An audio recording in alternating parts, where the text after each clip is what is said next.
Hello friends. So दोस्तों, today we have to learn one new concept in sequence and series. What is that concept? Sum of infinite terms of GP. अभी तक जो हमने learn किया वो क्या था?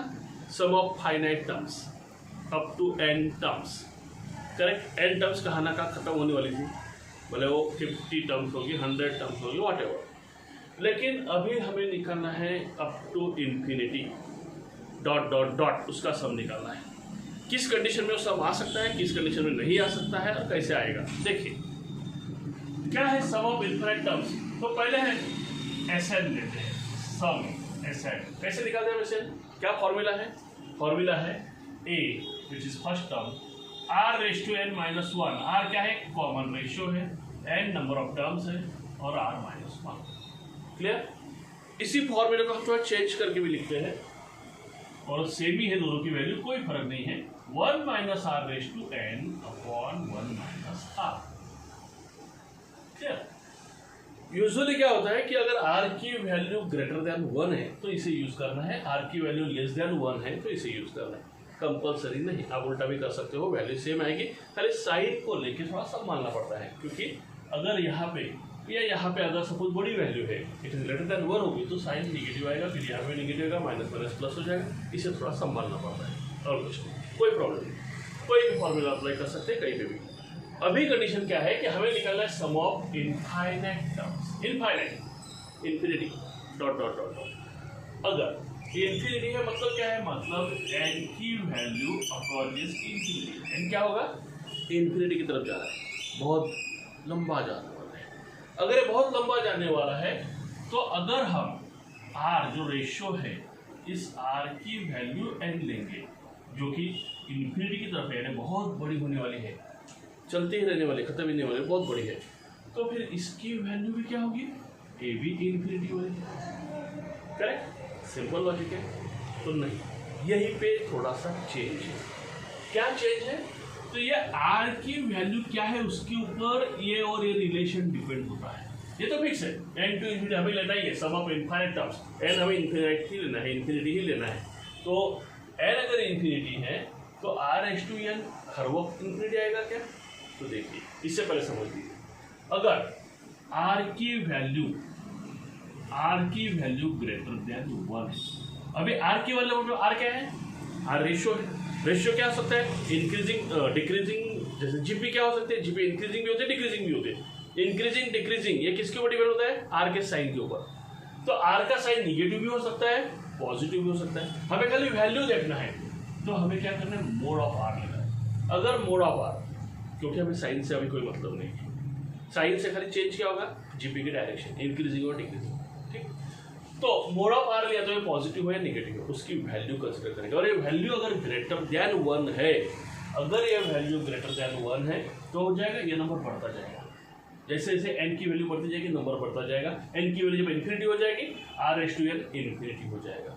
जब r raise to n infinity हो गया तो बहुत बड़ा हो जाएगा, इतना बड़ा कि हम समझ नहीं पा रहे कहाँ तक है. तो फिर we can say that in this case we can not sum of the SN और we can not sum of the GP. इसका इस GP का हम सम नहीं निकाल सकते. क्यों नहीं निकाल सकते? हमारे पहुंच के बाहर है. सिंपल लॉजिक, हमारे पहुंच के बाहर है, हमें नहीं मालूम इन्फिनिटी कहाँ तक है. तो ये बहुत बड़ा होने वाला है, तो आप इसे कोई नंबर में काउंट नहीं होगा, इन्फिनिटी बन जाएगा, कोई कैलकुलेशन नहीं. आर एच इन्फिनिटी, तो ये सब छोटे मोटे 1 से उससे कोई इफेक्ट नहीं होगा. इन्फिनिटी से 1 घटाओ बढ़ाओ 2-4 इधर उधर करो, कोई इश्यू नहीं है, हो जाएगा इन्फिनिटी. तो इस केस में सम होने वाला नहीं है. We can not sum up, ये सम अप होगा ही नहीं, सम कैलकुलेट ही नहीं होगा. ये किस केस में? आर अगर ग्रेटर देन 1 है तो. अभी उल्टा, अगर ये आर पॉजिटिव हो या निगेटिव हो, मोड लिया हो, लेस देन 1 है. अगर ये लेस देन 1 है, 1 से छोटा है, 0.5 0.2 1/2 3/4 इस टाइप के नंबर जो 1 से छोटे होते हैं. अगर ये 1 से छोटा है तो क्या हो जाएगा? अभी देखिए, आपको मैं एग्जांपल के तौर पर समझाता हूँ क्योंकि हो सकता है डायरेक्ट समझ में नहीं आएगा. अगर ये ग्रेटर देन 1 है, ग्रेटर देन 1 क्या होता है? सपोज 2 है तो 2 रेश टू 2 लेंगे तो 4 आएगा. 2 रेश टू 3 लेंगे तो क्या आएगा? 8 आएगा. 2 रेश टू 4 लेंगे, 2 रेश 3 8 आएगा. 2 रेश टू 4 16 आएगा. नंबर बढ़ता जा रहा है. 2 रेश टू इन्फिनिटी लेंगे तो बहुत बड़ा नंबर आएगा जो हम कैलकुलेट नहीं कर पाएंगे। इसलिए हमने कहा यहाँ पे इस केस में हमें सम नहीं चाहिए। अभी उल्टा, अगर r की वैल्यू 1/2 है, 1/2 क्या है, लेस देन 1 है, बराबर 1/2 लेस देन 1 है, और 1/2 का स्क्वायर लिया तो 1/4 आएगा। अभी देखिए 1/2 से क्या हो गया, 1/4 हो गया, तो नंबर छोटा हो गया, आधा से और छोटा हो गया, करेक्ट। फिर अगर 1/2 का पावर 3 ले तो 1/8 हो जाएगा और छोटा हो गया। फिर 1/2 से पावर 4 लेंगे तो 1/16 आएगा, और तो ये छोटा छोटा होता जाएगा। ये इतना छोटा हो जाएगा r/n, इतना छोटा हो जाएगा कि जब n टेंड्स टू इन्फिनिटी होगी तो r/n 0 हो जाएगा, अप्रोचेस टू 0, ये 0 की तरफ जाएगा, बहुत निग्लिजिबल होगा, बहुत 0 पॉइंट समथिंग 0.0000 समथिंग, तो इतनी छोटी होगी कि इट अप्रोचेस टू 0, इसे हम 0 कंसिडर कर सकते हैं। अगर हम इसे 0 कंसिडर करेंगे तो ये 0 हो जाएगा, तो बचेगा क्या, -1। या अगर केस क्या है, r इज लेस देन 1, तो हम ये फॉर्मूला अगर अप्लाई करते हैं, वैसे ये भी करेंगे तो भी यही है, ये फॉर्मूला अगर अप्लाई करते हैं, r की वैल्यू लेस देन 1 है और ये 0 हो जाता है, तो a खाली बचेगा क्या ब्रैकेट में, ये 0 हो गया, 1 - 0 1, तो a × 1 क्या बच गया, a बच गया, नीचे क्या आ गया, 1 - r। तो इस तरह से हमें सम का फॉर्मूला क्या लेना है, Sn का a/1 - r, किस केस में, sum of infinite terms of GP में, correct. Sum of infinite terms of GP में हमें ये फॉर्मूला अप्लाई करना है, नहीं, ये फॉर्मूला अप्लाई करना है, नहीं, कौन सा अप्लाई करना है, ये। लेकिन कंडीशन है, क्या कंडीशन है, r is less than 1, greater than 1 चाहिए क्या, नहीं, इक्वल टू चलेगा, इक्वल लेंगे तो क्या होगा, इक्वल लेंगे तो डिनोमिनेटर क्या हो जाएगा, 0, तो आंसर एग्जिस्ट नहीं होगा, क्लियर, आंसर एग्जिस्ट होने वाला नहीं है। तो हमें इक्वल भी नहीं चाहिए, हमें r इक्वल टू 1 चाहिए क्या, नहीं चाहिए। हमें r ग्रेटर देन 1 चाहिए क्या, नहीं चाहिए।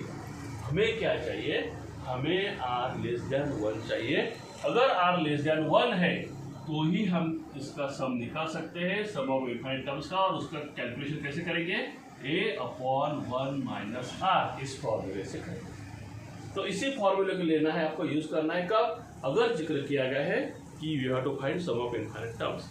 अगर नहीं दिया, इनफाइनाइट वर्ड नहीं यूज किया, लेकिन जीपी इस तरह से दी है कि आपको पता चले इनफाइनाइट है। फॉर एग्जांपल देखिए, अगर हम जीपी लेते हैं, क्या जीपी लेते हैं, एक मिनट, अगर हम जीपी लेते हैं, देखिए जीपी क्या लेंगे, फर्स्ट टर्म है 1/2 plus 1/4 plus 1/8 plus dot dot dot dot dot. अभी ये डॉट डॉट कितना लेना आपके ऊपर है, ऐसा कुछ नहीं कि 5 डॉट चाहिए 3 डॉट चाहिए, बस डॉट डॉट से ही समझ में आना चाहिए कि चल रही है।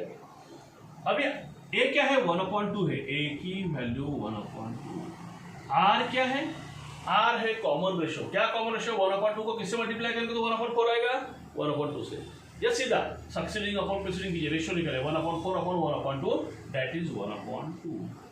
r की वैल्यू 1/2 आ गई। क्या है, r की वैल्यू 1/2 है, मतलब क्या है, मतलब r की वैल्यू लेस देन 1 है, r की वैल्यू लेस देन 1 है, मतलब हम जीपी निकाल सकते हैं। तो यहाँ पे इनफाइनाइट टर्म्स नहीं लिखा होगा, सपोज आपको जस्ट जीपी दी है, जस्ट एडिशन दिया है, यू हैव टू फाइंड, आपको क्वेश्चन है फाइंड और ये निकालना है बस।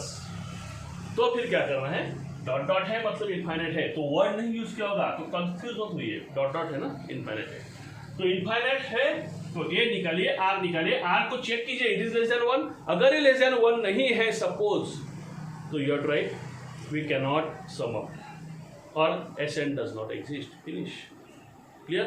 अगर ये लेस देन 1 है, then start with this formula, Sn is equal to a/1 - 1r, तो क्या आएगा, इज इक्वल टू ए क्या है, 1/2 है, 1 - r 1/2, क्या आएगा, हाफ अपॉन, नीचे क्रॉस मल्टीप्लाई, 1 में से हाफ गया, हाफ बच गया, हाफ हाफ कैंसर, आंसर 1, तो सम आ गया 1, सम क्या आ गया 1। अभी आप सोचेंगे इतना सा आ गया आंसर, तो इससे में यूजुअली आंसर छोटे ही आएंगे, क्योंकि छोटे छोटे नंबर बनते जाते हैं ना।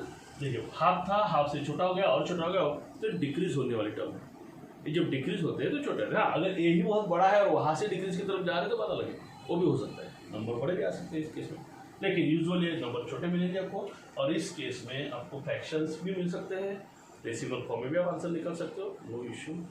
तो दोस्तों ध्यान में रखिए, सम ऑफ इनफाइनाइट टर्म्स, कौन सा फॉर्मूला, ये भी नहीं ये भी नहीं, ये वाला फॉर्मूला। कंडीशन क्या है, ग्रेटर देन 1 नहीं चाहिए, इक्वल टू 1 भी नहीं चाहिए। ग्रेटर देन 1 में इन्फिनिटी हो जाएगा, इक्वल टू 1 में एग्जिट नहीं होगा, डेरिवेटिव जीरो आएगा, लेस देन 1 जाए। अगर लेस देन है यार तो वैल्यू डालिए, आंसर निकालिए, you will get answer. Clear? This is known as sum of infinite terms of GP. दोस्तों समझ में आ गया? अगर समझ में आया तो लाइक कीजिए, दोस्तों को शेयर कीजिए, हाँ, और सब्सक्राइब करना मत भूलिए। आपको आने वाले वीडियोस मिलते रहेंगे। मिलते हैं नेक्स्ट वीडियो में, बाय।